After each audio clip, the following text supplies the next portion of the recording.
The first thing Senior Chief Harker said when he saw her step off the helicopter was, "What is this? Take your daughter to work day."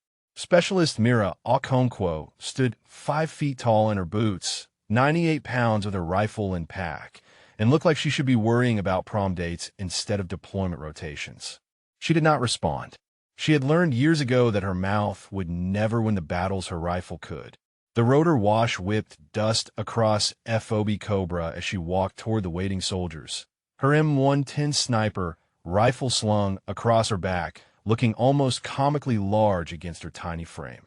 The SEAL team stood in a loose cluster near the landing zone, arms crossed, faces ranging from amused to openly hostile. 8 operators, each one at least a foot taller than her, each one with the kind of muscle mass that came from years of brutal training. And every single one of them was staring at her like she was a lost child who had wandered onto a battlefield. Senior Chief Dominic Harker stepped forward, blocking her path. He was 6'2", 220 pounds of combat-tested operator with 12 years of deployments carved into the hard lines of his face. He looked down at Mira the way someone might look at a particularly unconvincing Halloween costume. "I requested a sniper attachment," he said, "not a mascot. Someone want to tell me why the Army sent me a 12-year-old? Before we continue, drop a comment and let us know where you're watching from. Maybe you know someone who was constantly underestimated because of how they looked." Mira kept her eyes forward, her face carefully blank. She had heard variations of this speech at every duty station, every training course, every qualification she had ever attended. The words changed, but the message stayed the same. "You do not belong here. You are too small, too young, too female. Go home." She never went home. Master Sergeant Elias Vance pushed through the cluster of SEALs, his Army uniform a stark contrast to their Navy combat gear. He was 45 years old with a face weathered by 20 years of deployments and eyes that had seen things he would never discuss. When he looked at Mira, something flickered across his expression. Recognition, maybe, or memory. "Specialist Okonkwo," he said, and his voice carried a weight that made the SEALs glance at each other. "Welcome to Cobra. I will show you to your quarters." Harker did not move from her path. "I do not care what paperwork command sent down," he said. "She is not going outside the wire with my men. Not until I see proof she can handle herself." Mira finally spoke, her voice quiet but steady. "Where would you like that proof, Senior Chief?" "The range. The field." She met his eyes without flinching. "Name a place." Something shifted in Harker's expression. Not respect, not yet, but perhaps a flicker of uncertainty. He had expected tears, maybe, or anger. Not this absolute stillness, this calm that seemed almost unnatural in someone who looked young enough to be his daughter. "Range," he said finally. "Tomorrow morning. 0600. You will shoot against Ghost." He gestured toward a lean operator with cold eyes and a sniper rifle of his own. "If you cannot outshoot my worst marksman, you stay on base. Permanently." Ghost was not Harker's worst marksman. Mira knew this the moment she saw him. The way he held himself, the calluses on his trigger finger, the custom modifications on his rifle. Petty Officer Second Class Jerome Washington was a killer, and Harker knew exactly what he was doing by putting her against him. "Understood," Mira said. Vance led her away from the SEALs, across the dusty compound toward a row of plywood buildings that served as quarters. Behind them, she could hear laughter. Someone said something about babysitting duty. Someone else wondered if she was old enough to drive. "Do not let them get to you," Vance said quietly. "They do not know what you are." "With respect, Master Sergeant," Mira replied, "neither do you." Vance stopped walking. He turned to face her, and again that flicker of recognition crossed his features. "I knew your father," he said. "Thomas Okonkwo. We served together at Bragg, before he went to regiment." Myra's hand moved involuntarily to her pocket, where her father's worn rosary rested against her thigh. She had carried it every day since the notification officers came to their door 5 years ago, since the flag and the medals and the words that meant nothing. "He was a good man," Vance continued, "a hell of a soldier, and for what I have heard, an even better sniper. He taught me everything," Mira said softly. Vance nodded slowly. "Then show them tomorrow. Show them what Thomas Okonkwo's daughter can do." That night, Mira sat alone in her quarters, her rifle disassembled on the cot before her. She cleaned each component with practiced precision, the ritual as familiar as breathing. Her father had taught her this when she was 4 years old, back when the rifle was bigger than she was. He had placed her tiny hands on the stock and shown her how to feel the weapon, how to understand it, how to make it an extension of herself. She had won her first junior national championship at 12. By 15, she was outscoring adults twice her age. At 18, she became the youngest graduate of the Army Sniper School in modern history, setting records that still stood. None of that mattered here. Here, she was just a child playing soldier in a world of giants. The mess hall had been worse than the landing zone. She had walked in to get food, and the conversations had stopped mid-sentence. Someone had started humming a nursery rhyme. Someone else had asked loudly if the base had a daycare program they did not know about. When a young Afghan interpreter stumbled and spilled water near her table, one of the SEALs had shoved him hard, sending him sprawling. Mira had stood up, had walked over, had helped the interpreter to his feet while the SEAL watched with an ugly smile. She had not said a word, had not needed to. Her eyes had said enough. The SEAL had backed down, but she had seen his face, had seen the promise of payback waiting there. She finished reassembling her rifle and set it aside. From her pocket, she drew the rosary, its beads worn smooth by decades of use.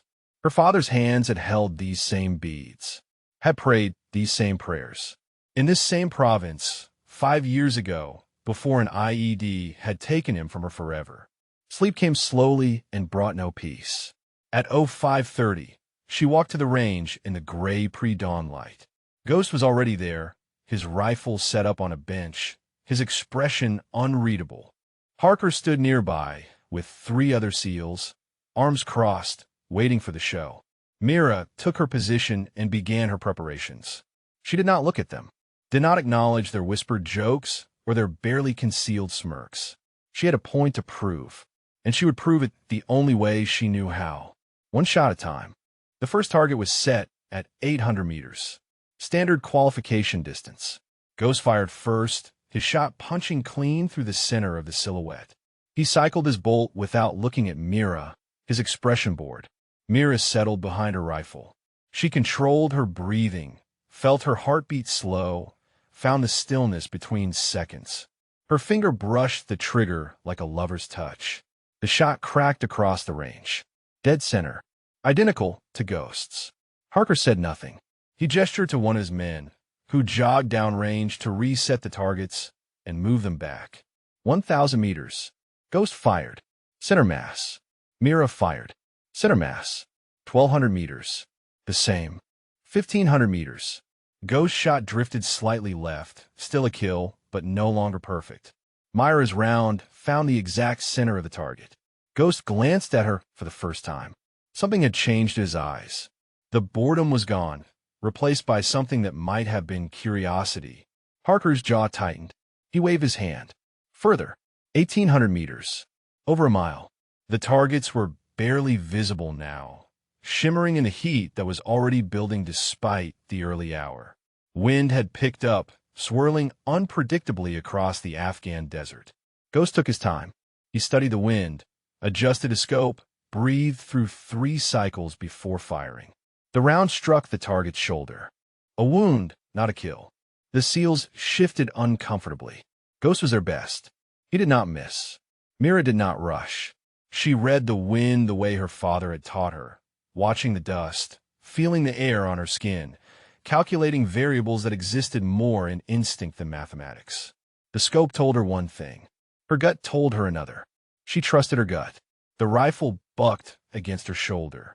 Nearly 3 seconds of flight time.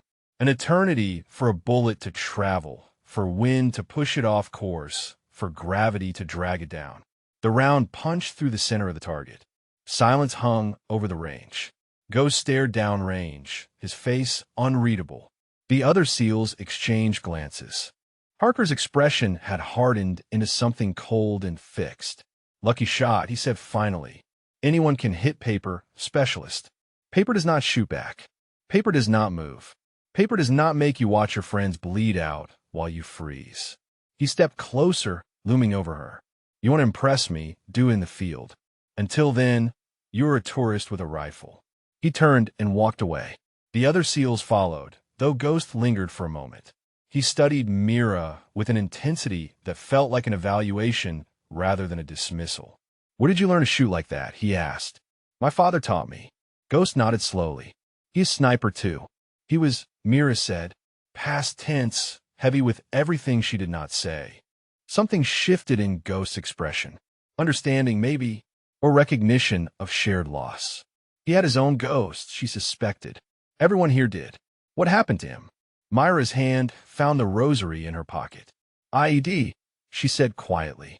5 years ago. Kinner Province. Ghost's eyes widened slightly. You mean here? This AO. She did not answer. She did not need to. Ghost looked at her differently now, seeing not a child playing soldier, but something else entirely. A daughter walking in her father's footsteps. A ghost hunting ghosts. That is why you requested this deployment, he said. It was not a question.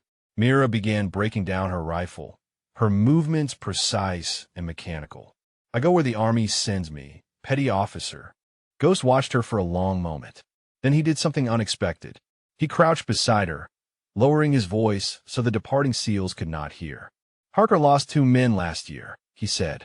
Army attachment froze during contact. Good kid, just could not handle it when the shooting started. One of our guys tried to cover him and took a round through the throat. Bled out before medevac could reach us. Myra's hands stilled on her rifle.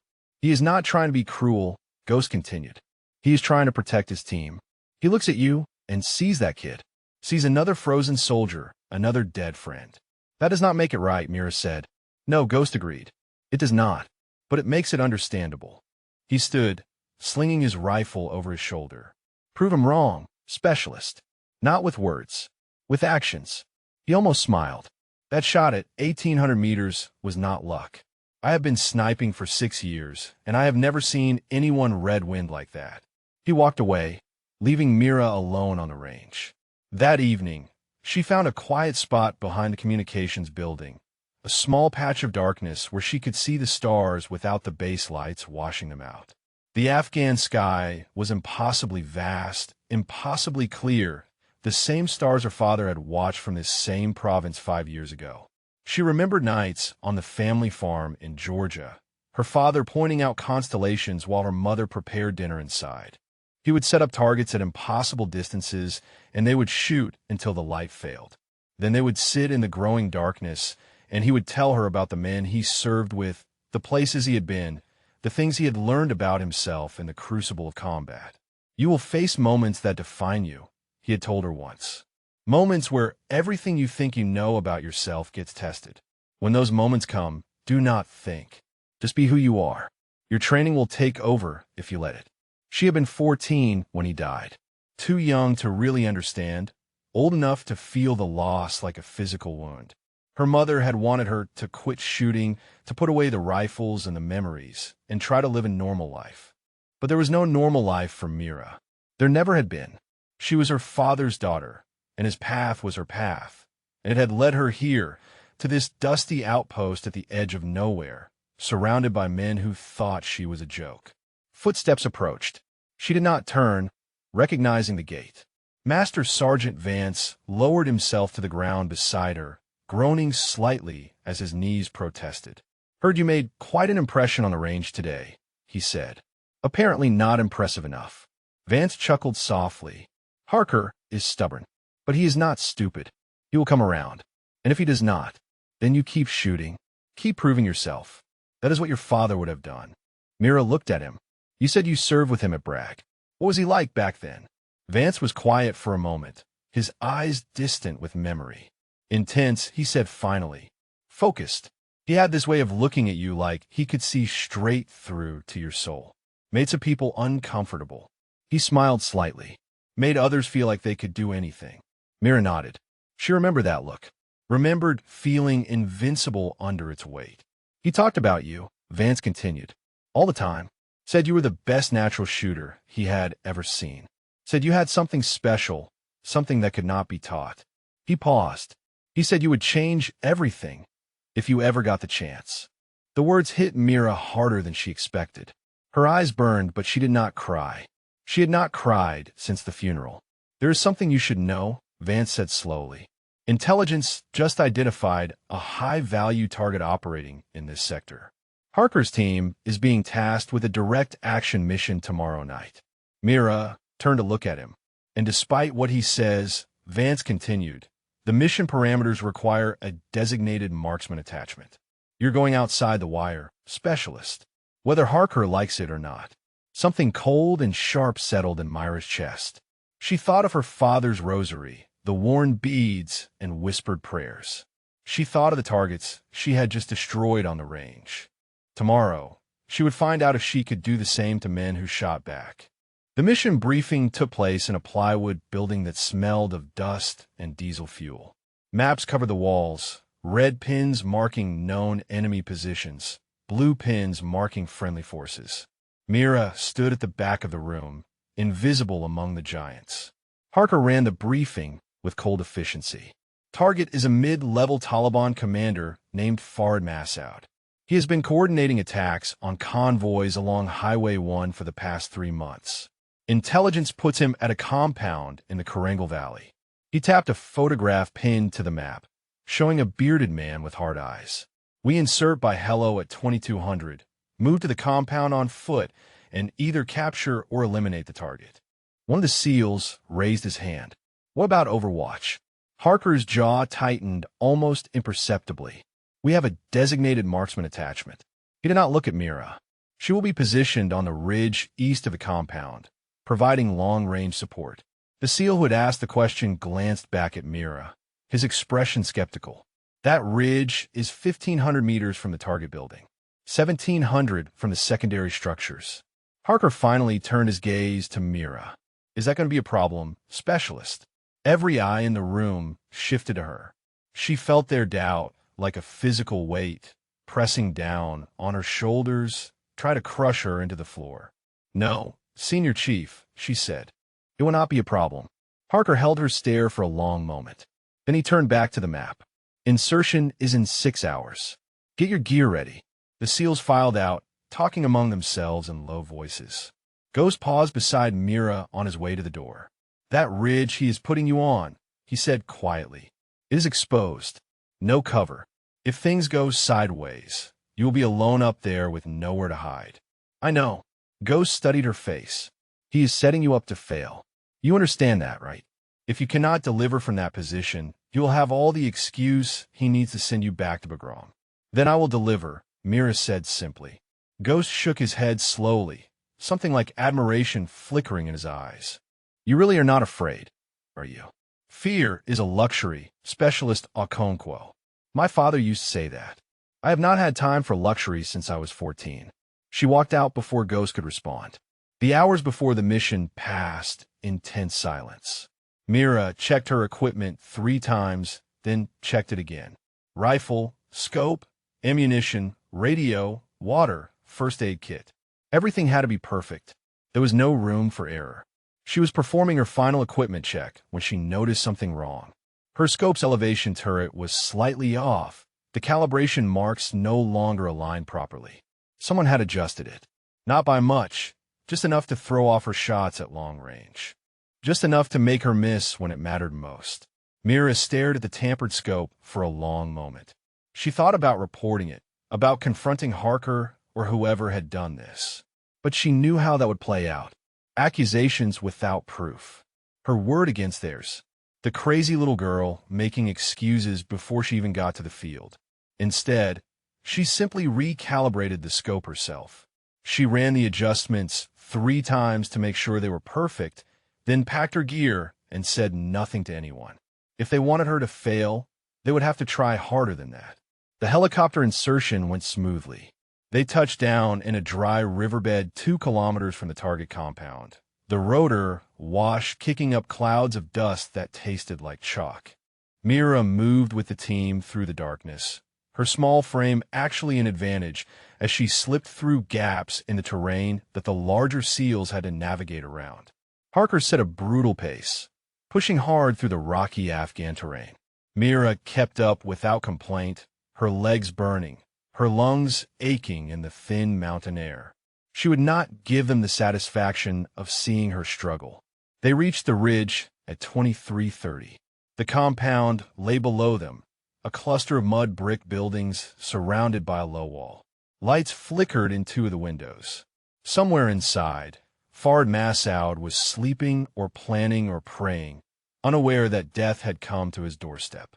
Harker pointed to a position at the far end of the ridge. "You sit up there.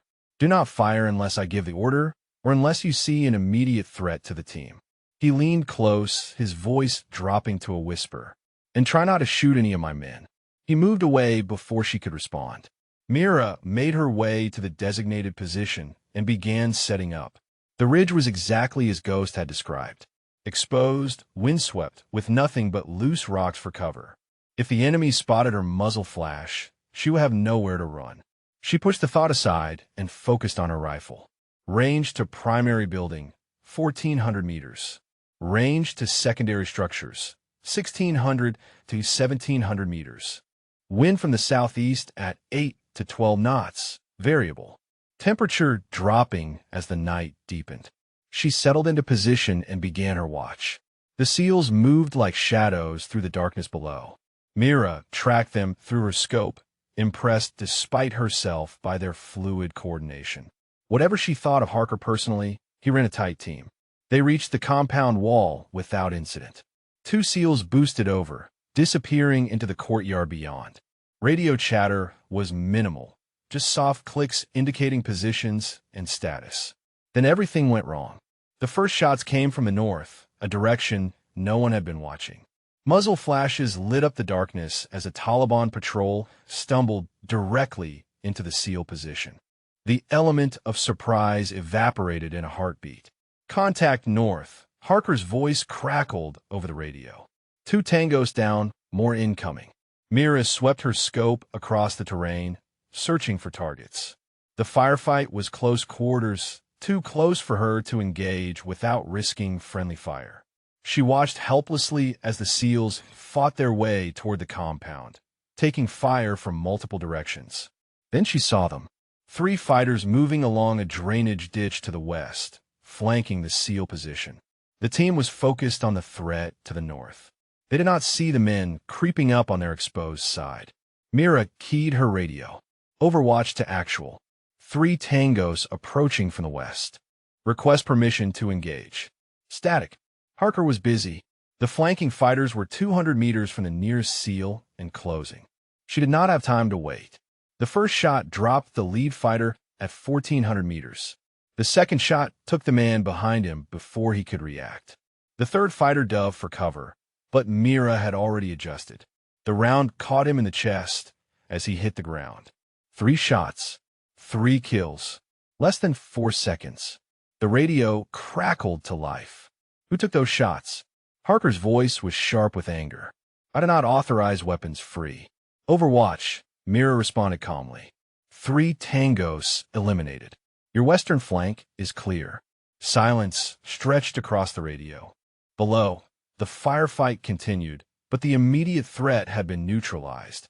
Mira returned to scanning for targets, her heart pounding but her hands steady. The mission continued for another 20 minutes.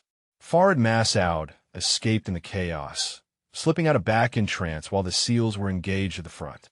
One SEAL took a round through the shoulder, serious but not fatal. By the time the medevac helicopter arrived, the compound was clear and the enemy had melted back into the mountains. Harker did not speak to Mira during the extraction. He did not speak to her on the helicopter ride back to base.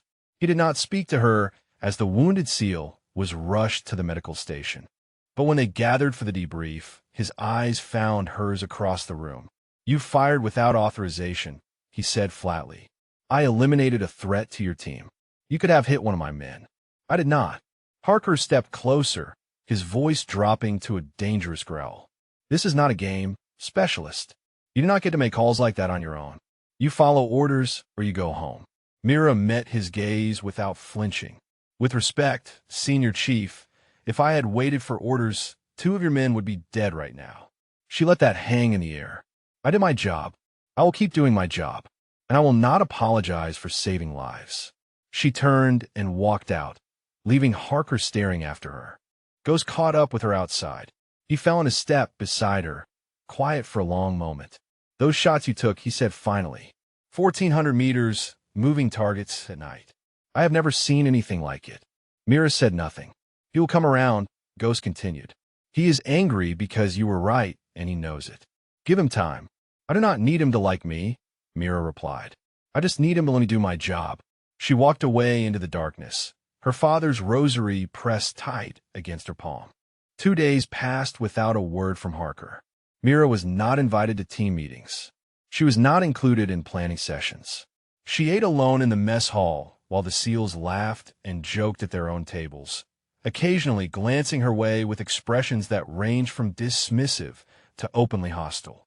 She used the time to train. Every morning before dawn, she ran the perimeter of the base until her lungs burned.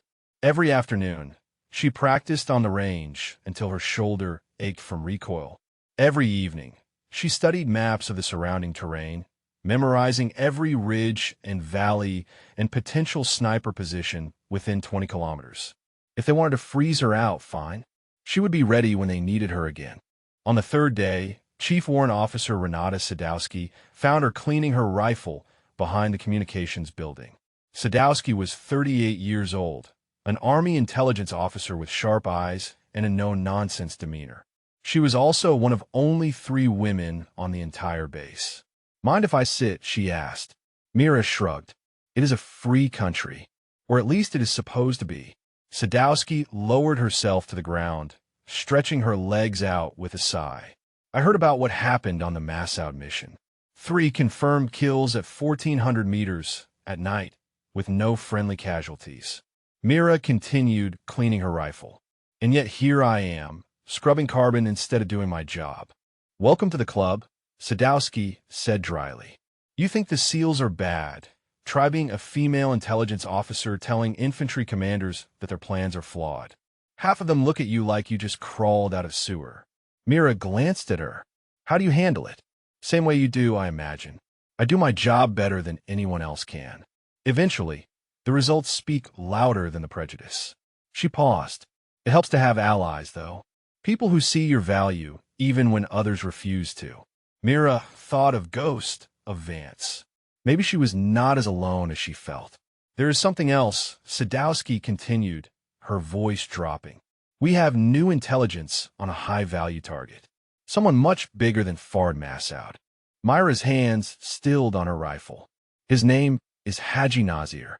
Sadowski pulled a photograph from her pocket, showing a weathered face with a gray beard and cold, calculating eyes. "He's been running operations in this province for over a decade.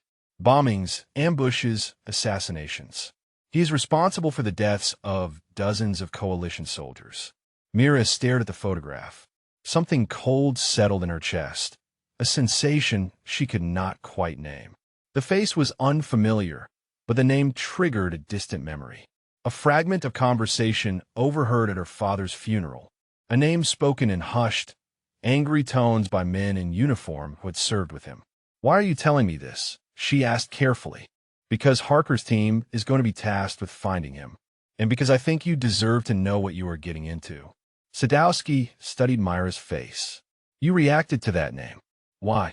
Mira forced her expression to remain neutral. "I do not know what you mean." Sadowski held her gaze for a long moment, then nodded slowly. "Fair enough. Just know that if you ever want to talk, I am here." She stood and walked away, leaving Mira alone with the photograph and the cold weight in her chest. That evening, Ghost found her on the range. He set up his rifle at the station beside hers without asking permission and began firing at targets 800 meters downrange. For a while, neither of them spoke. They simply shot, round after round, the rhythm of gunfire creating a strange kind of peace. Finally, Ghost broke the silence. "Harker is watching us," he said, "from the operations building. I know. He does not like that we are talking." Mira chambered another round. "I do not particularly care what he likes." Ghost smiled slightly. "No, I do not suppose you do." He fired, hitting center mass. "I did some asking around. About your father." Myra's hands froze on her rifle. "Thomas Okonkwo," Ghost continued. "Staff Sergeant, 75th Ranger Regiment. Deployed to Afghanistan 6 times. Killed in action in Kunar province 5 years ago. He paused. IED attack on a convoy near the village of Shul. Mira said nothing. Her throat had closed up, making speech impossible. Ghost turned to look at her. The village of Shul is about 15 kilometers from here. It is in the same sector where Haji Nazir operates. She forced herself to breathe, to speak. What are you saying? I am saying that Nazir cell was responsible for most of the IED attacks in this area during that time period. Ghost's voice was gentle but direct. I think you already knew that. I think that is why you requested this deployment. The silence stretched between them, heavy with unspoken truths. My father was tracking someone, Mira finally said, before he died. He never told me who. He never told anyone. But I found notes in his things after. References to a target he called the Ghost of Kunar. Someone who had been killing Americans for years without ever being caught. Nazir. Mira nodded slowly. I did not make the connection until I got here. Until I started seeing the intelligence reports, the patterns of attacks. It is him. It has to be him. Ghost was quiet for a moment. Does Vance know? He knows my father died here. I do not think he knows about Nazir specifically. And Harker. Mira let out a bitter laugh. Harker does not care why I am here. He just wants me gone. Ghost shook his head. You're wrong about that. Harker cares about one thing above everything else, his team. If he thought you were a liability, you would already be on a transport back to Bagram. The fact that you are still here means some part of him recognizes your value, even if he cannot admit it. He has a strange way of showing it. Yeah, Ghost agreed. He does. But give him time. He will come around. Mira looked toward the operations building, where she could just make out Harker's silhouette in the window. He was watching them, evaluating, judging. There's a briefing tomorrow morning, Ghost said. New mission. Harker has not decided whether to include you yet. What changed? Ghost smiled grimly. Command is pushing hard on Nazir. They want him found and eliminated. And whether Harker likes it or not, you're the best long-range shooter on this base. He stood, slinging his rifle over his shoulder. Get some sleep, specialist. Tomorrow is going to be a long day. He walked away, leaving Mira alone with the setting sun and the ghosts of her past.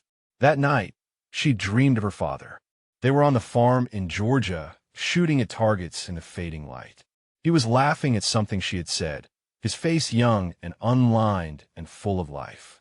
Then the dream shifted. The farm became a dusty Afghan road. The targets became men with guns. And her father was not laughing anymore.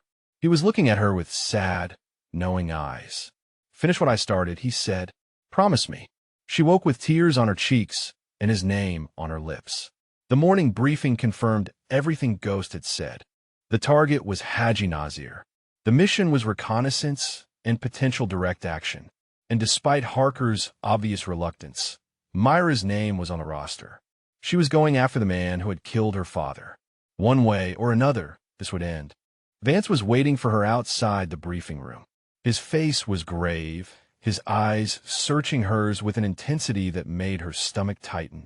We need to talk, he said. Privately. They walked to a quiet corner of the base, behind the generator building where the constant hum of machinery would mask their conversation. Vance leaned against the concrete barrier and studied her for a long moment before speaking. I know about Nazir, he said. I know what he did to your father. Mira felt the words hit her like physical blows. How? I made some calls after you arrived. Talked to some people who were in the area when Thomas was killed. Vance's voice was heavy with old grief. The IED that hit his convoy was not random. It was targeted. Someone fed Nazir cell information about the route, the timing, everything. Your father was specifically marked for death. Why? Because he was getting close. Vance pulled a worn envelope from his pocket. I should have given you this sooner, but I wanted to be sure. This was recovered from your father's personal effects after the attack. It was sealed, addressed to his commanding officer, but it never made it up the chain. Someone buried it. Mira took the envelope with trembling hands. Inside was a single sheet of paper covered in her father's familiar handwriting. The sight of it, the loops and angles she had known her entire life, made her chest ache. She read the words slowly, carefully. I have identified the network responsible for the attacks in Sector 7. The commander is a man known locally as Haji Nazir. He operates from multiple locations, but maintains a primary compound in the Shul Valley. I have attached coordinates and surveillance notes. Request permission to plan a direct action mission. If we move quickly, we can end this. If we wait, more soldiers will die. The letter was dated 3 days before her father's death. He knew, Mira whispered. He knew where Nazir was. He was trying to stop him. Vance nodded, and someone made sure that letter never reached anyone who could act on it. By the time the intelligence was rediscovered months later, Nazir had moved. He has been a ghost ever since. Until now, Vance agreed. He looked at her with something between concern and understanding. Mira, I need to know that you can handle this, that you could be professional. Personal feelings have no place on a mission like this. You think I'm going to freeze? You think I'm going to let my emotions compromise the team? I think you're human, Vance said gently, and I think you have been carrying this weight for 5 years. That is a long time to hold on to pain. Mira folded the letter carefully and slipped it into her pocket, next to her father's rosary. I will not freeze, she said. I will not compromise the mission, but I'm going to finish what my father started. One way or another, Nazir dies. Vance held her gaze for a long moment, then nodded slowly. Then God help anyone who gets in your way. The mission launched at nightfall. 3 helicopters carrying Harker's team, an Afghan commando unit, and support personnel swept low over the mountains toward Nazir's suspected location. Mira sat in the back of the lead bird, her rifle across her lap, her mind surprisingly calm. The plan was straightforward. Afghan commandos would establish an outer perimeter while the SEALs assaulted the main compound. Mira would provide overwatch from a ridge 2,400 meters to the east, covering the primary approach and potential escape routes. 2,400 meters, nearly a mile and a half, at the extreme edge of her rifle's effective range. Harker had not even pretended it was anything other than another attempt to sideline her. But Mira did not care. She would make it work. She always did. They touched down in a narrow valley and began the long march to their positions. The night was cold and clear, stars blazing overhead like scattered diamonds. Mira moved silently through the darkness, her small frame slipping between rocks and shadows with practiced ease. She reached her position 2 hours before the assault was scheduled to begin. The ridge offered a commanding view of the valley below, where Nazir's compound sprawled across a rocky plateau. Lights flickered in several windows. Guards patrolled the perimeter walls. Somewhere inside those mud brick buildings, the man who had killed her father was sleeping or planning or praying. Mira set up her rifle and began her calculations. Range to main building, 2,300 meters. Range to escape vehicles, 2,450 meters. Wind from the northwest at 6 knots, steady for now, but likely to shift as the temperature dropped. She had made shots at this distance before, in training, on ranges, never in combat, never against living targets who would shoot back.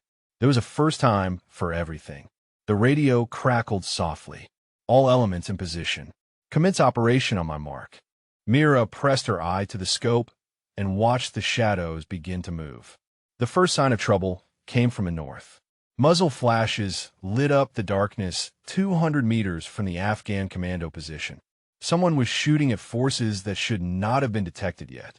Contact north, a voice barked over the radio. We have been compromised. Enemy forces engaging from prepared positions. Mira swept her scope across the terrain, her heart sinking. This was not a chance encounter. The Taliban had been waiting for them. They had known the assault was coming. All elements. Harker's voice was tight, with controlled fury. We are walking into an ambush. Fall back to Rally Point Alpha. But it was too late. Gunfire erupted from 3 directions simultaneously. The Afghan commandos were pinned down, taking casualties. The SEALs were caught in a crossfire, fighting for every meter of ground. Mira searched desperately for targets, but the chaos below made it impossible to distinguish friend from foe. Muzzle flashes strobed in the darkness. Tracers crisscrossed the valley like angry fireflies. Men were screaming, dying, and she could do nothing but watch. Then her radio sparked and died. A burst of static, then silence. She checked the connections, found nothing wrong. The unit itself had failed, the electronics fried by what must have been a manufacturing defect or damage during insertion. She was blind, deaf, alone on a ridge with no way to communicate with her team. Below, she watched through her scope as a SEAL went down, clutching his leg. Another dragged him toward cover while a third laid down, suppressing fire. They were being pushed back, overwhelmed by superior numbers. Mira made a decision. She could not coordinate with the team, but she could still shoot. She could still make a difference. She found a target, a Taliban fighter moving to flank the SEAL position. 1,400 meters. She fired. The man dropped. Another target. 1,600 meters. Another kill. She worked methodically, eliminating threats wherever she could identify them. But without radio communication, she had no way of knowing where friendlies were moving. Every shot was a gamble. Then she saw it through her scope. A SEAL running toward cover, directly in line with her next target. She adjusted, tried to find an angle that would not endanger him. She fired. The round struck the ground less than a foot from the SEAL's head, showering him with debris. He dove for cover, looking wildly around for the source of the shot. The radio in his hand crackled. Even from 2,400 meters, Mira could see him speaking into it, his face twisted with fury. Harker's voice came through on the emergency frequency that still worked in her headset. Cease fire, cease fire. Whoever is shooting from the East Ridge, you almost killed one of my men. Myra's blood ran cold. She keyed her damaged radio, hoping something would transmit. Overwatch to actual. Radio malfunction. I cannot coordinate. I'm trying to provide support. Nothing. The radio was dead. She watched helplessly as the extraction was called. Watched as helicopters swept in under heavy fire.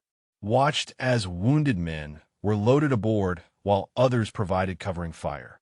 The mission was a disaster. Nazir had escaped.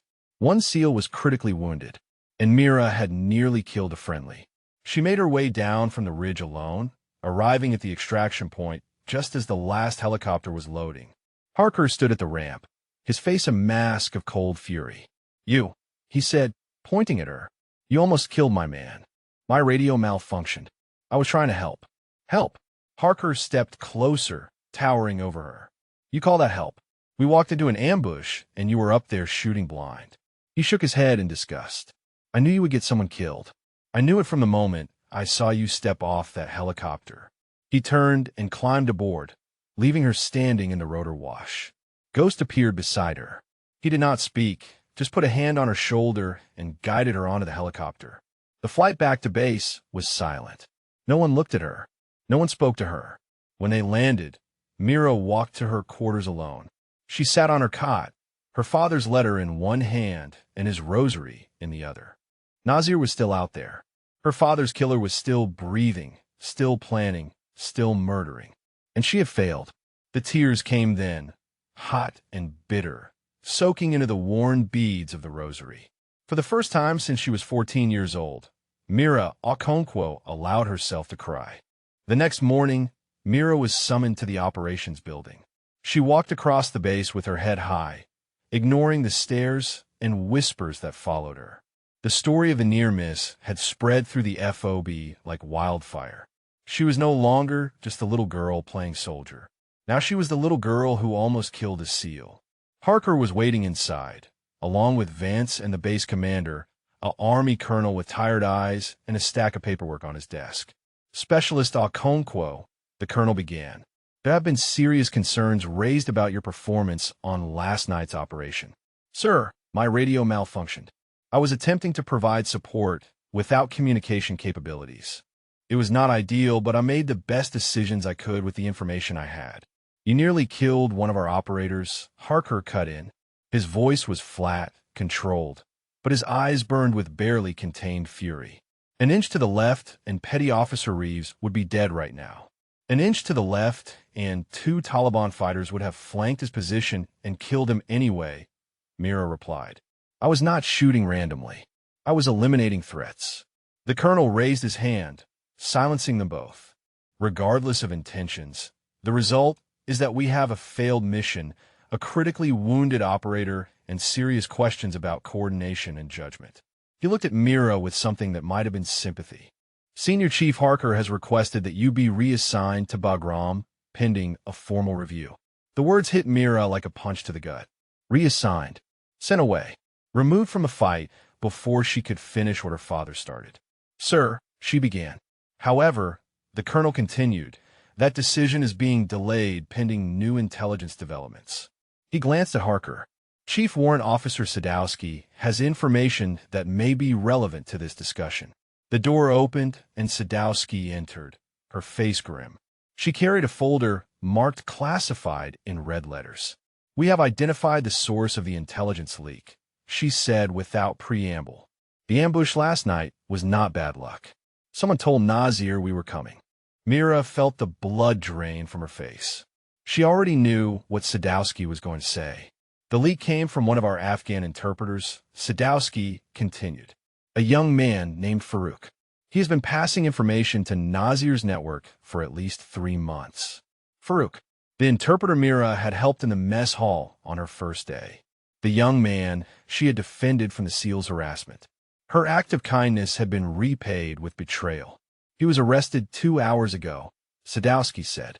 Under interrogation, he revealed that Nazir knew about our operation before we even launched. He knew our insertion points, our assault plan, everything. She paused. He also revealed something else. The room went silent. Nazir is planning to relocate, Sadowski continued. He knows we are hunting him. He is moving to a new safe house in Pakistan within the next 48 hours. Once he crosses the border, he is beyond our reach. 48 hours. 2 days to find and eliminate the man who had killed her father. 2 days before he disappeared forever. Where is he now? Harker asked. Sadowski spread a map on the table. Based on Farouk's information, Nazir is currently at a compound in the Upper Shul Valley. Here, she pointed to a cluster of buildings nestled against a steep mountain slope. The problem is access. The only viable approach is heavily defended. Any ground assault would be detected long before we could reach the target. What about aerial? The colonel asked. Negative. The valley is too narrow for helicopter insertion, and the compound is built into the mountainside. Airstrikes would require precision we cannot guarantee without eyes on target. Mira studied the map, her mind racing. The compound was situated in a natural fortress, protected by terrain on 3 sides. The only clear line of sight was from a ridgeline to the east, a jagged peak marked on the map as Widow's Peak. What about a sniper? She asked quietly. Everyone turned to look at her. The eastern ridge, she continued, pointing to the map. Widow's Peak. It has direct line of sight to the compound. If someone could get into position there, they could provide overwatch for an assault or take out high-value targets directly. Harker shook his head. That ridge is over 2,600 meters from the target compound. No one can make a consistent shot at that range. My father did, Mira said. His voice was calm, certain. He made a shot at 2,580 meters during a training exercise. It was a record that stood for 6 years. Training is not combat, Harker replied. No, Mira agreed. It is not. But he taught me everything he knew. She met Harker's eyes. I can make that shot. Silence hung in the room. The colonel looked from Mira to Harker to Sadowski, weighing options that all seemed impossible. There is another problem, Sadowski said. The approach to Widow's Peak is exposed. Anyone attempting to climb, it would be visible from the valley floor for at least 2 hours. We would need a major distraction to cover the movement. Or we do it at night, Mira said. One person, moving alone, could reach the summit before dawn. Set up position and wait for Nazir to show himself. One person, Harker repeated. Alone, with no backup and no extraction plan. That is suicide. Mira turned to face him fully. Maybe, but it is also the only chance we have. The colonel leaned back in his chair, his expression unreadable. Even if I approve this, and I'm not saying I would, you are currently under review for last night's incident. I cannot authorize you for combat operations. Then do not authorize it, Mira said. I will go off the books. If I succeed, Nazir is dead. If I fail, you have deniability. That is not how this works, specialist. With respect, sir, That is exactly how this works. Myra's voice was steady, her gaze unwavering. 5 years ago, my father identified Nazir as a threat. He tried to stop him and was killed for it. His intelligence was buried. His death was just another number in a casualty report. She paused. I'm not asking for permission. I'm telling you what I'm going to do. Harker stepped forward. You're out of line, specialist. Maybe, Mira agreed. But I'm also right. And somewhere inside that stubborn head of yours, you know it. Before Harker could respond, Vance spoke for the first time. I will go with her. Everyone turned to stare at him.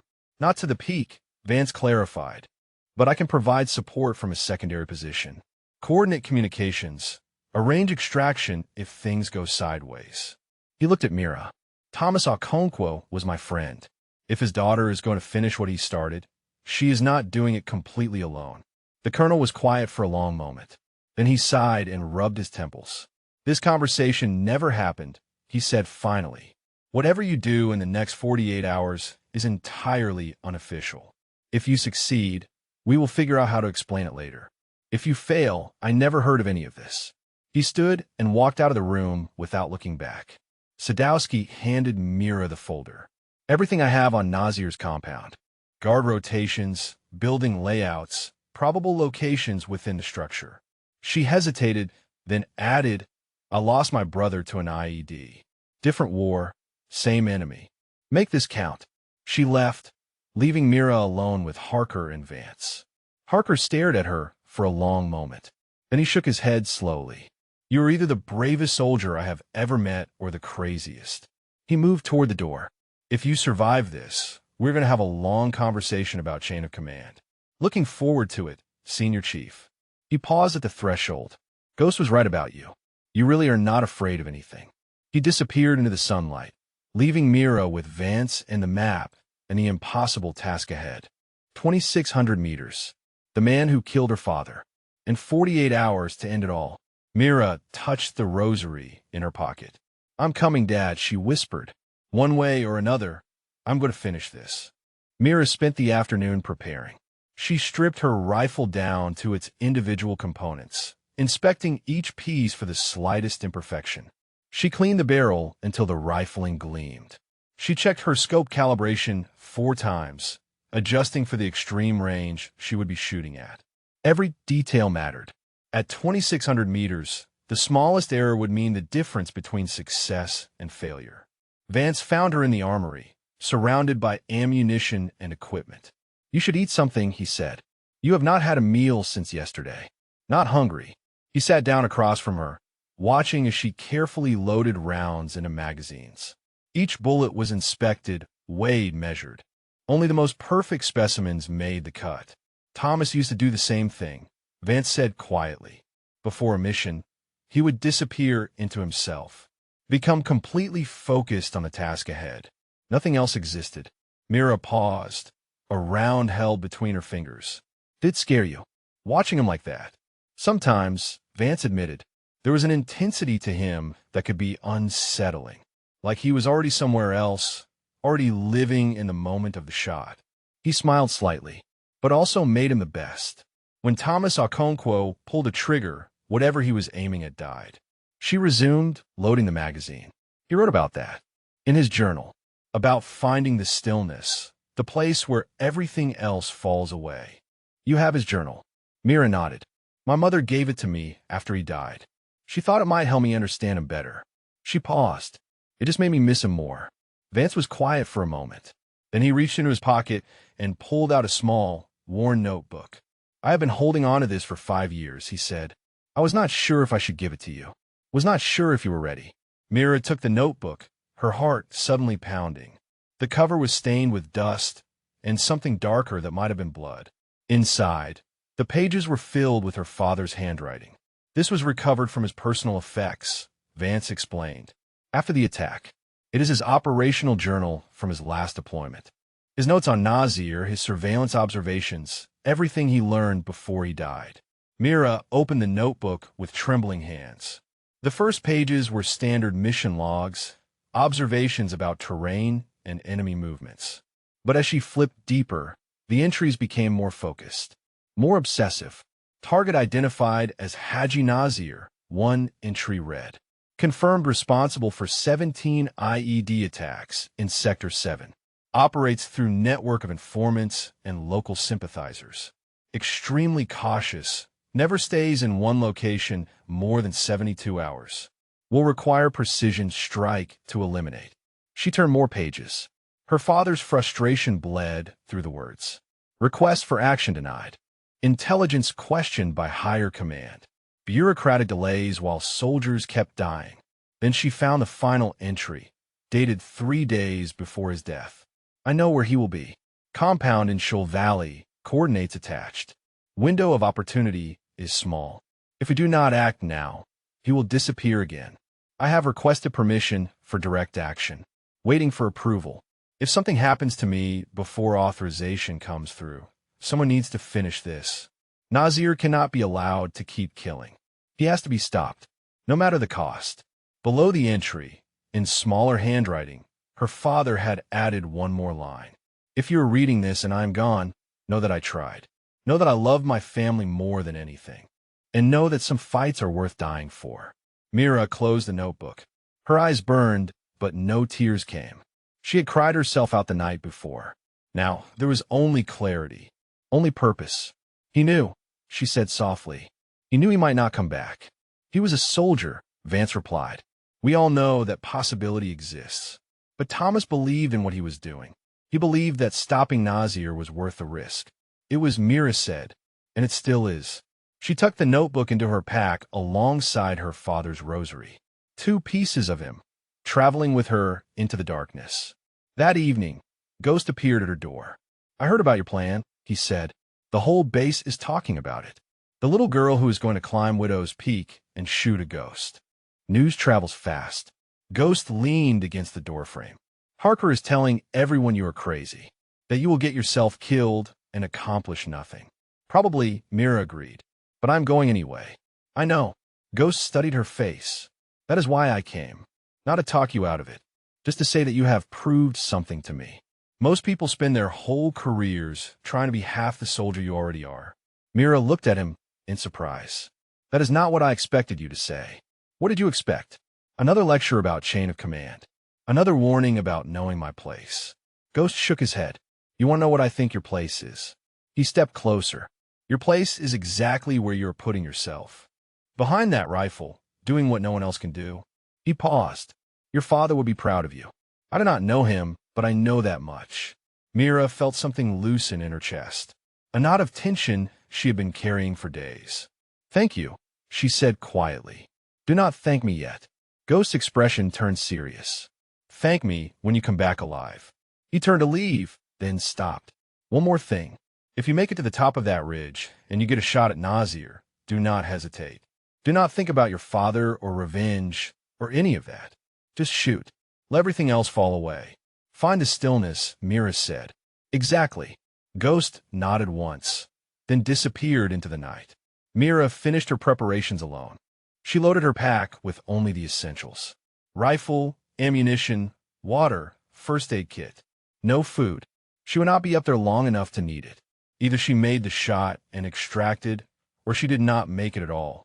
At midnight, she slipped out of her quarters and made her way to the eastern perimeter. Vance was waiting at the gate, dressed in dark clothing with a small pack of his own. You sure about this? He asked. No, Mira admitted. But I'm going anyway. Vance nodded. I will be at the secondary position by dawn. Radio check every hour on the hour. If I do not hear from you by 0900, I will assume the worst and notify command. Understood. He put a hand on her shoulder. Come back alive, specialist. That is an order. Mira almost smiled. I will do my best, Master Sergeant. She turned and slipped through the gate into the darkness beyond. The mountain loomed ahead of her, a black mass against the star-filled sky. Widow's Peak, the place where Afghan snipers said anyone who climbed would die. She began to walk. The terrain was brutal. Loose rocks shifted under her feet. Steep inclines forced her to climb on hands and knees. The temperature dropped as she gained altitude, the cold seeping through her clothing and into her bones. But she did not stop, could not stop. Every step brought her closer to the man who had killed her father. Every meter of elevation gained was another meter toward justice. By the time the eastern sky began to lighten, she had reached the base of the final ascent. Above her, Widow's Peak jutted against the dawn like a broken tooth. The last 500 meters would be the hardest. She rested for 10 minutes, drinking water and stretching muscles that screamed with exhaustion. Then she began the final climb. The sun was just cresting the horizon when she pulled herself onto the summit. Below, the Shul Valley spread out before her, still wrapped in morning shadows. And there, nestled against the mountainside, was Nazir's compound. Mira unslung her rifle and began setting up her position. The hunt was almost over. The compound sprawled across the valley floor like a wound in the earth. Mud brick walls surrounded a cluster of buildings, the largest of which was built directly against the mountainside. Guards patrolled the perimeter in lazy patterns, their weapons slung carelessly over their shoulders. They had grown complacent, confident that no one could reach them in this remote fortress. They were wrong. Mira settled into her position, arranging rocks and brush to break up her silhouette. At this distance, she was invisible to the naked eye, but a glint of sunlight off her scope or a careless movement could still give her away. She had one chance. She could not afford mistakes. She keyed her radio. Overwatch to support. In position. Eyes on target compound. Vance's voice crackled back, distorted by distance, but clear enough. Support copies. I have you on the secondary ridge. Good sight lines to your position. If anyone approaches from the east, I will see them. Copy that. Beginning observation. Mira pressed her eye to the scope and began a systematic survey of the compound.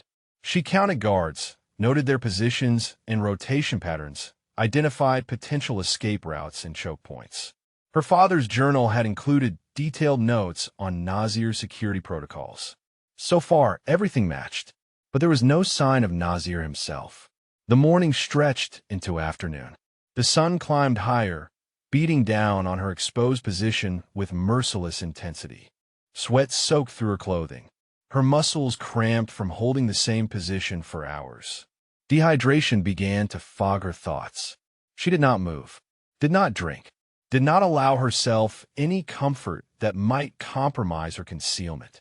Through her scope, she watched the compound come alive.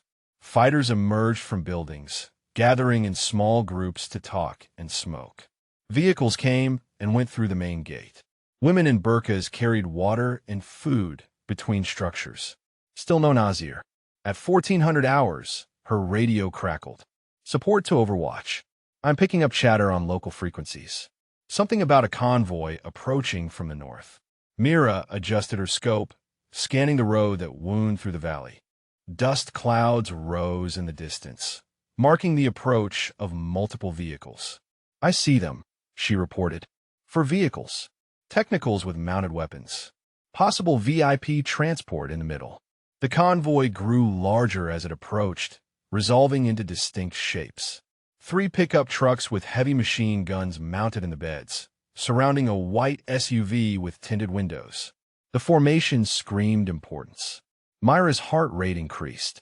She forced herself to breathe slowly, to maintain the stillness her father had taught her.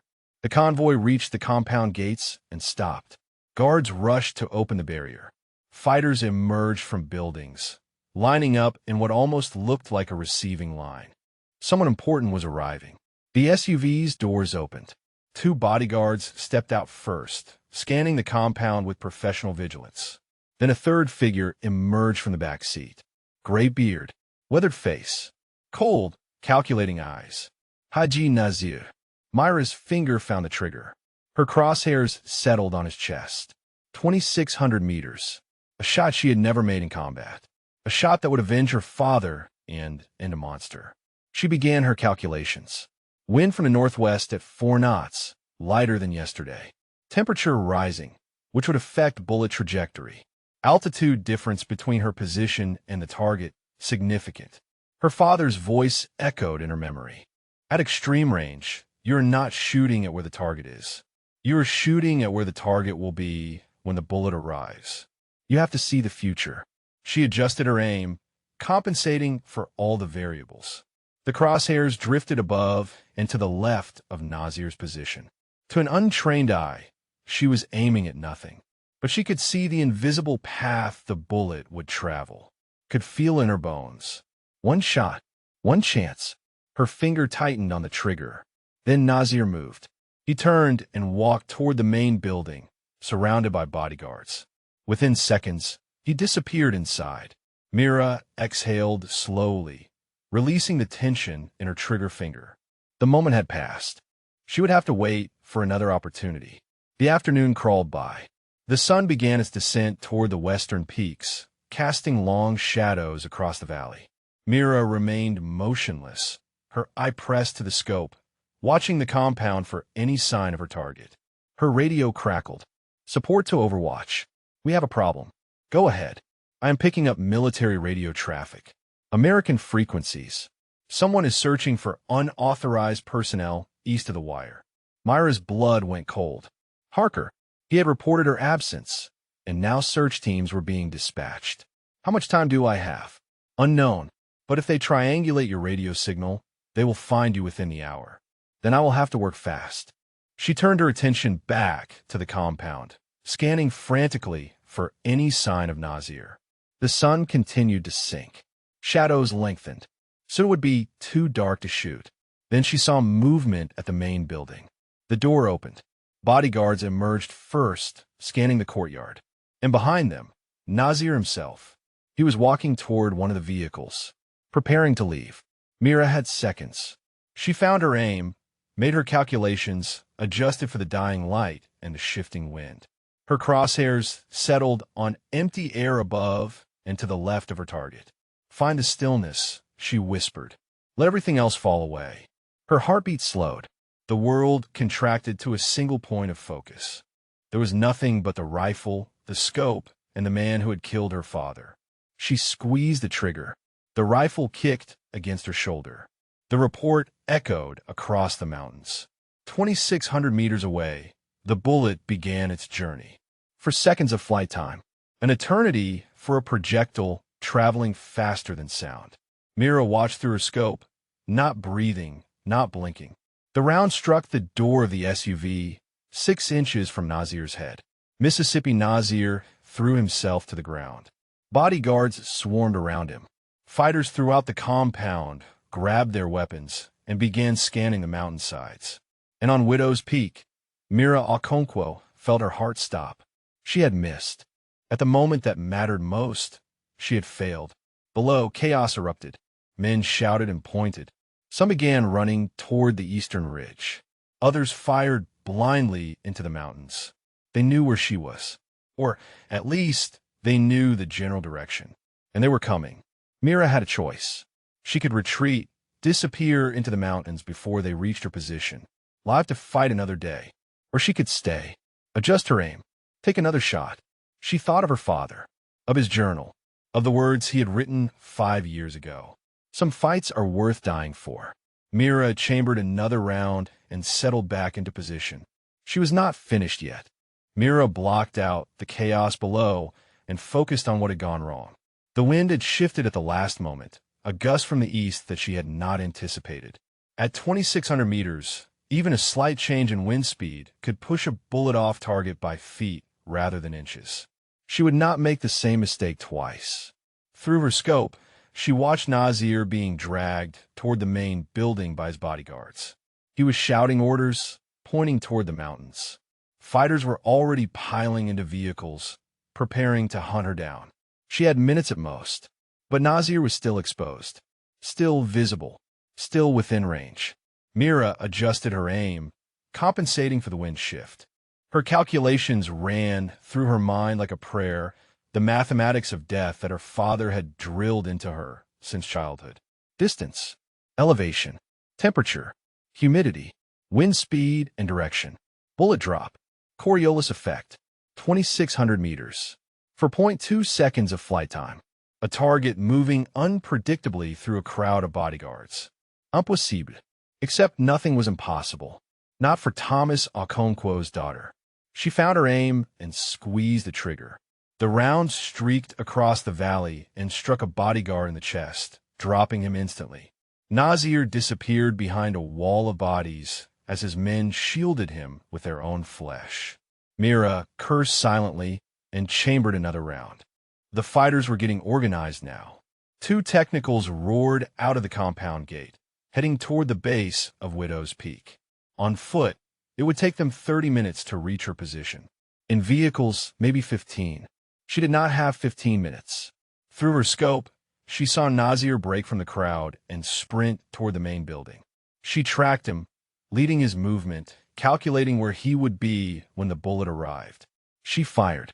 The round struck the doorframe inches behind him as he dove through the entrance. Another miss, but closer. Nazir was inside now, protected by thick mud brick walls. She could not reach him there. She would have to wait for him to emerge or find another way. The technicals were halfway to the mountain. Mira could see fighters in the beds, clutching weapons and staring up at the ridgeline. They would reach the base of the climb in minutes. Her radio crackled. Support to Overwatch. I am seeing movement on the eastern slope. Multiple hostiles approaching your position. You need to extract now. Negative, Mira replied. Target is still viable. I am staying. Mira, listen to me. Vance's voice was tight with urgency. You have at least 12 fighters heading your way. You cannot fight them all. I do not need to fight them all. I just need to kill one. She turned her attention back to the compound. Nazir was inside the main building, but he could not stay there forever. The vehicles in the courtyard were being loaded. He was preparing to run. If he got into one of those vehicles and drove away, she would never get another chance. Think, she told herself. What would Dad do? The answer came immediately. Her father would not wait for the target to come to him. He would force the target to move. Mira shifted her aim away from the main building and toward the vehicles in the courtyard. She found the lead SUV, the one Nazir had been walking toward before her first shot. She aimed at the engine block and fired. The round punched through the hood and the vehicle shuddered. Steam erupted from the ruptured radiator. One escape route eliminated. She shifted to the next vehicle and fired again. Another engine destroyed. In the compound, fighters were scrambling in confusion. They had expected her to target personnel, not equipment. By the time they understood her strategy, she had disabled 3 more vehicles. Now Nazir had a choice. Stay in the building and wait for his men to kill her, or flee on foot through terrain that offered no cover from a rifle. Movement at the main building. The door opened and fighters poured out, forming a human shield around a central figure. They were going to try to escort Nazir to one of the remaining vehicles on the far side of the compound. Mira watched them move, calculating angles and distances. The bodyguard were good, keeping Nazir covered from her direction, but they could not protect him from every angle at once. She waited, patient, still, her father's voice in her mind, teaching her the hardest lesson of all. The shot will come. It always comes. You just have to be ready when it does. The group reached the vehicle and began loading. For a moment, the formation shifted as men climbed into the truck bed. A gap appeared in the wall of bodies. Nazir's face, visible for half a second through the chaos. Mira fired. The round crossed 2,600 meters in 4.3 seconds. It passed through the gap in the bodyguards, threaded between 2 fighters climbing into the truck, and struck Nazir in the shoulder. He spun and fell, disappearing behind a vehicle. Hit, but not a kill. Mira chambered another round, searching for a follow-up shot. But the fighters had closed ranks around their fallen leader. She could not see him, could not tell if the wound was fatal. Her radio exploded with noise. Harker's voice, sharp and commanding. All call signs, this is actual. We have contact at grid reference 734. Friendly sniper engaged with hostile forces. Moving to support. Mira blinked in confusion. Harker was coming to help her. Below, the technicals had reached the base of the mountain. Fighters were dismounting, beginning the climb toward her position. She could see them through her scope, tiny figures scrambling over rocks and brush. She shifted her aim and began engaging. The first fighter dropped at 2,100 meters. The second at 1,900. The third tried to take cover behind a boulder, but she had already anticipated his movement. The round caught him as he dove. 3 shots, 3 kills, but there were more coming. Many more. In the compound, the remaining vehicle was moving. Someone had loaded Nazir inside and was driving toward the gate. If they escaped, if Nazir survived his wound and reached Pakistan, everything would have been for nothing. Mira made a choice. She ignored the fighters climbing toward her and focused on the fleeing vehicle. It was 2,400 meters away now, moving fast along the valley road. She tracked it through her scope, calculating lead distance. A moving target at extreme range. The hardest shot of her life. She fired. The round struck the front tire. The vehicle swerved violently, skidded off the road, and crashed into a drainage ditch. It did not move again. Mira allowed herself one breath of satisfaction. Then she turned back to the approaching fighters. They were close now, less than 500 meters. She could see their faces through her scope, twisted with rage and determination. She began firing.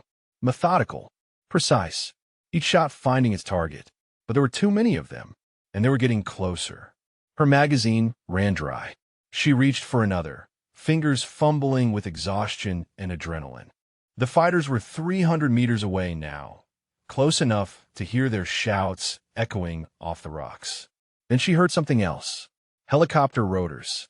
2 Black Hawks crested the ridge behind her, door gunners already opening fire on the approaching fighters.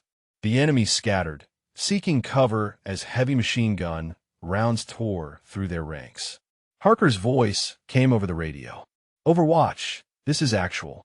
Cavalry has arrived. Prepare for extraction. Mira slumped against the rocks, her rifle still clutched in her hands. Below, the crashed vehicle sat motionless in the ditch, and somewhere inside it, Haji Nazir was either dead or dying. She had done it. Against all odds, against every expectation, she had finished what her father started. The helicopters touched down on the ridge. SEALs poured out, securing the perimeter. Ghost reached her first, his face a mixture of disbelief and admiration. You crazy little monster, he said. You actually did it. Mira looked up at him, exhaustion etched into every line of her face. Is he dead? She asked. Nazir, is he dead? Ghost's smile faded. We do not know yet. Team is moving to the crash site now. He helped her to her feet as the battle continued to rage in the valley below. The Black Hawk banked hard over the valley as Mira watched the compound burn below. Secondary explosions ripped through the buildings as ammunition caches ignited. Whatever infrastructure Nazir had built over a decade of terror was being erased in minutes. But none of that mattered if he was still alive. Ghost sat beside her, speaking into his radio over the roar of the rotors. She could not hear the words, but she watched his face for any sign of news. His expression remained unreadable. The helicopter set down on a flat stretch of ground near the crashed vehicle. SEALs had already established a perimeter, their weapons trained on the surrounding terrain. Mira jumped out before the skids fully touched earth, her legs nearly buckling beneath her. She had been in position for over 12 hours. Her body was screaming for rest, for water, for food. She ignored all of it and pushed toward the wrecked SUV. Harker was already there, standing over a body that had been pulled from the vehicle. He looked up as Mira approached, and for a moment their eyes met. He did not try to stop her. Mira stepped past him and looked down at the man on the ground. Haji Nazir lay on his back, his gray beard matted with blood. Her round had entered through his shoulder and torn through his chest cavity before exiting below his ribs. The wound was catastrophic, fatal, but he was not dead. Not yet. His eyes fluttered open, fixing on her face with fading recognition. His lips moved, forming words she could not hear over the noise of the helicopters and gunfire. Mira knelt beside him, bringing her ear close to his mouth. You, he whispered in accented English. You are the one, the girl on the mountain. Yes. His face twisted into something that might have been a smile or a grimace of pain. So small, so young. They sent a child to kill me. I'm not a child, Mira said quietly. I am Thomas Okonkwo's daughter. Something flickered in Nazir's eyes. Recognition, memory, understanding. The The sniper, he breathed. The one who was getting too close. We had to stop him. You killed him, Mira said. You killed my father. Nazir's bloody lips curled upward. And now his daughter has killed me. He coughed, blood bubbling at the corners of his mouth. Perhaps there is justice in this world, after all. His eyes went glassy. His chest stilled. And just like that, it was over. Mira stayed kneeling beside the body, staring at the face of the man who had haunted her family for 5 years. She had imagined this moment 1,000 times, had dreamed of vengeance, of closure, of the satisfaction that would come from ending the monster who had taken her father. She felt none of those things. She felt empty, hollow, like something vital had been carved out of her and discarded in the Afghan dust. A hand touched her shoulder. Harker. He is gone, Harker said. It is done. Mira nodded slowly. She could not find words. Harker helped her to her feet, steadying her when she swayed. For a long moment, he studied her face with an expression she had never seen from him before, something that looked almost like respect. How old are you really? He asked. 19. Harker shook his head. 19 years old. He looked at the body on the ground, then at the burning compound in the distance. My best sniper has 6 confirmed kills in his career. You just dropped 15 in a single engagement. Mira followed his gaze. 15. She had not been counting, had not been thinking about numbers at all. Just targets and threats and the mission that had consumed her entire existence. 15 confirmed kills, including the man who murdered her father. How did you do it? Harker asked. That last shot, moving target at 2,600 meters. I have never seen anything like it. My father taught me, Mira said simply. Harker was quiet for a moment. Then he extended his hand. Mira stared at it, uncomprehending. I was wrong about you, Harker said. From the moment you stepped off that helicopter, I was wrong. I saw a liability where I should have seen an asset. I saw a child where I should have seen a warrior. He kept his hand extended. I'm not good at apologies, but I'm good at recognizing when I have made a mistake. And I made a hell of a mistake with you. Slowly, Mira reached out and clasped his hand. His grip was firm, callous from years of combat. Thank you, she said, but I do not need your approval. Harker actually laughed at that.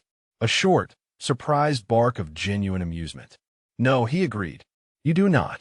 And that is exactly why you have earned it. He released her hand and turned to coordinate the extraction. Mira watched him go, something loosening in her chest that she had not realized was wound so tight. Ghost appeared at her side. You look terrible, he said. I feel worse. Ghost grinned. Well, you shoot better than you look. So there is that. Despite everything, Mira felt the corners of her mouth twitch upward. The extraction took another hour. Bodies were photographed and tagged. Intelligence materials were gathered from the compound wreckage. Wounded fighters were secured for interrogation. Through it all, Mira sat on a rock near the helicopters, too exhausted to move, too wired to sleep. Vance found her there as the sun began to set, painting the mountains in shades of orange and gold. He did not say anything at first, just sat beside her on the rock and watched the fading light. I killed him, Mira said finally. Nazir. He is dead. I know. It does not feel like I thought it would, she admitted. I thought I would feel satisfied. Complete. Instead, I just feel tired. Vance nodded slowly. Revenge is like that. You spend so long chasing it that you do not know what to do when you finally catch it. What do I do now? Now, Vance said, you figure out who you are without the mission. He put a hand on her shoulder. Your father would be proud of you, Mira. Not because you killed Nazir. Because you had the strength to finish what you started, even when everyone said it was impossible. Mira thought about that, about her father's journal, his words about fights worth dying for, about the rosary in her pocket, worn smooth by decades of prayers. She had carried his mission for 5 years. Now it was complete. The question was what came next. The helicopters lifted off as darkness fell, carrying them back toward FOB Cobra. Mira pressed her forehead against the cold glass of the window and watched the mountains recede into shadow. Somewhere down there, Nazir's compound was still burning. Somewhere down there, her father's ghost could finally rest. And somewhere inside herself, Mira Okonkwo was beginning to imagine a future that was not defined by the past. The next 3 days passed in a blur of debriefings, medical evaluations, and official reports. Mira told her story a dozen times to a dozen different officers, each one asking the same questions with varying degrees of disbelief. She answered patiently, mechanically, her mind still processing everything that had happened on Widow's Peak. The base doctor had diagnosed her with moderate dehydration, muscle strain, and exhaustion. He had ordered 48 hours of bed rest. She had lasted 6 hours before restlessness drove her back to the range. She was putting rounds downrange at 800 meters when Ghost found her. "You know," he said, leaning against the barrier beside her lane, "most people take a break after killing 15 enemy combatants and eliminating a high-value target." Mira chambered another round. "Most people are not me." "No," Ghost agreed. "They are not." He watched her fire 3 more shots, each one punching through the center of the distant target. "Harker wants to see you," he said finally. "Operations building. Whenever you are ready." Mira lowered her rifle. "What does he want?" Ghost shrugged. "Did not say, but he has been on the phone with command all morning. Something big is happening." She safed her weapon and followed Ghost across the base. The operations building was busier than usual, personnel moving with purpose and urgency. Whatever was happening, it had stirred up the entire FOB. Harker was waiting inside, along with Vance, Sadowski, and several officers Mira did not recognize. They stopped talking when she entered. "Specialist Okonkwo," Harker said. "Thank you for coming." The formality in his voice was strange. "Wrong." She studied his face, tried to read what was happening behind his eyes. "Have a seat," he continued, gesturing to an empty chair. She sat, her hands folded in her lap, her spine straight. Harker glanced at the other officers, then back at her. "The mission on Widow's Peak has attracted significant attention from command. Your actions resulted in the elimination of one of the most wanted terrorists in the Afghan theater, along with 14 additional enemy combatants. The intelligence recovered from the compound has already led to the disruption of 3 IED networks." Mira said nothing. She had not done it for recognition, had not done it for medals or commendations or career advancement. She had done it for her father. As a result, Harker continued, "Command has made several decisions regarding your future." Myra's stomach tightened. This was it. They were going to send her home. She had gone off the books, ignored orders, nearly gotten herself killed. No matter how successful the outcome, the military did not tolerate that kind of insubordination. First, Harker said, "The incident review regarding the previous mission has been closed. No adverse action will be taken." He paused. "The radio malfunction has been verified and documented. You were operating without communications in a combat environment and made decisions consistent with your training and judgment." Some of the tension drained from Myra's shoulders. Second, Harker continued, "You are being recommended for the Silver Star. The specific citation will reference your actions on Widow's Peak, including the longest confirmed kill in this theater of operations at 2,600 meters. Mira blinked. The Silver Star, the third highest combat decoration the military could award. "Third," Harker said, and he almost smiled, "you have been requested by name for attachment to a Joint Special Operations Task Force. Apparently word of your capabilities has spread. There are people at very high levels who want you on their team." Mira looked at Vance, who nodded slowly. "This is real, Specialist," Vance said. "You have options now, doors that were not open before." "What kind of options?" Mira asked. The officer she did not recognize spoke up. "Colonel Whitfield," he introduced himself. "I run a task force that operates across multiple theaters. We specialize in high-value target elimination, long-range precision work." He studied her with appraising eyes. "Your skills would be valuable to us." Mira considered his words. A new mission, a new purpose, the chance to keep doing what she did best. But there was something else she needed first. "Can I have some time to think about it?" she asked. Whitfield nodded. "Take a week. We will be in touch." The meeting ended. Officers filed out. Mira remained seated, staring at the wall, processing everything she had just heard. Ghost lingered by the door. "You okay?" "I do not know," she admitted. "I spent 5 years preparing for one thing. Now that thing is done. I do not know what I am supposed to feel. Ghost walked over and sat in the chair beside her. You feel whatever you feel, he said. There is no supposed to about it. He paused. When I made my first kill, I threw up for an hour afterward. Thought something was wrong with me. Took me a long time to realize that the reaction was not weakness. It was humanity. Mira looked at him. Does it get easier?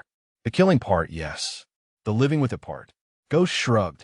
That depends on who you are and what you tell yourself about why you did it. I did it for my father, Mira said quietly. And for everyone Nazir would have killed if he had lived. Then you have your answer, Ghost replied. Hold on to that. He stood and extended his hand.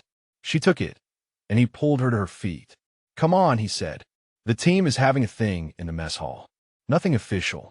Just some food and drinks, and people want to say thank you. Thank you for what? Ghost grinned. For saving our lives, 12. Multiple times. The least we can do is buy you dinner. Mira followed him out of the operations building and across the base. The sun was setting, painting the mountains in shades of purple and gold. She had watched 1,000 sunsets from this place. But this one felt different. Lighter. The mess hall was crowded when they arrived. Every member of Harker's SEAL team was there, along with Vance, Sadowski, and a dozen other personnel she had worked with over the past weeks. When she walked through the door, they rose to their feet. For a moment, she did not understand. Then Ghost put a hand on her shoulder and leaned close. It is called respect, he whispered. Get used to it. Harker stepped forward, a glass raised in his hand. To Specialist Okonkwo, he said, the toughest soldier I have ever had the privilege of being wrong about. Laughter rippled through the room. Glasses were raised. And for the first time since she had arrived at FOB Cobra, Mira felt like she belonged. The evening stretched on. Stories were shared. Jokes were made. Someone produced a battered guitar and began playing songs that Mira did not recognize, but found herself humming along to anyway. At some point, Vance appeared beside her with a cup of coffee. Your father would have loved this, he said quietly. Seeing you here. Seeing what you have become. Mira wrapped her hands around the warm cup. I wish he could have. He can, Vance said, in his own way. He nodded toward the room, full of soldiers. This is his legacy, Mira. Not just taking down Nazir, but you, the warrior he raised. The example you have become for everyone in this room. She thought about that for a long moment. About legacies and purposes and the futures we build from the ashes of our past. I think I'm going to take Whitfield's offer, she said. Vance nodded. I figured you would. There is still work to be done. People like Nazir out there. People who need to be stopped. And you are the one to stop them. Mira looked around the room at the faces of the men and women who had doubted her, mocked her, tried to break her. Now, they were raising glasses in her honor. Somebody has to be, she said. 1 week later, the helicopter touched down at FOB Cobra carrying a passenger no one had expected. A 2-star general in crisp desert fatigues stepped onto the dusty ground, his aides scrambling to keep pace behind him. Word spread through the base like wildfire. Generals did not visit remote outposts like Cobra. Whatever had brought him here, it was significant. Mira was cleaning her rifle when Vance found her. Formation in 20 minutes, he said. Full dress. The general wants to meet you. Me specifically. You specifically. She changed into her cleanest uniform, the one she had been saving for occasions that never seemed to arrive. The fabric felt stiff and unfamiliar after weeks of combat gear. She studied herself in the small mirror on her wall and saw a stranger looking back. The girl who had stepped off the helicopter 3 weeks ago was gone. In her place stood someone harder. Someone forged in fire and tempered by loss. Someone who had stared death in the face and refused to blink. She was not sure if she liked what she had become, but she could not deny its necessity.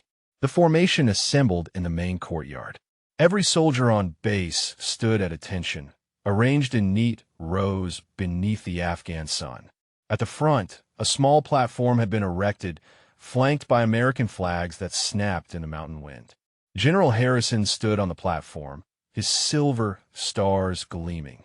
Beside him stood Harker, Vance, and Colonel Whitfield. Their faces were solemn, ceremonial. Mira took her place in the front row, acutely aware of every eye on her. The SEALs who had mocked her stood at attention nearby. Ghost caught her eye and gave an almost imperceptible nod. The general stepped forward, and the courtyard fell silent. "We are here today," he began, "to recognize extraordinary valor in the face of overwhelming odds.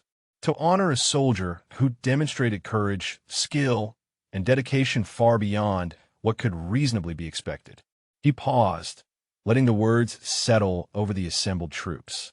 "Specialist Mira Okonkwo," the general continued, "please step forward."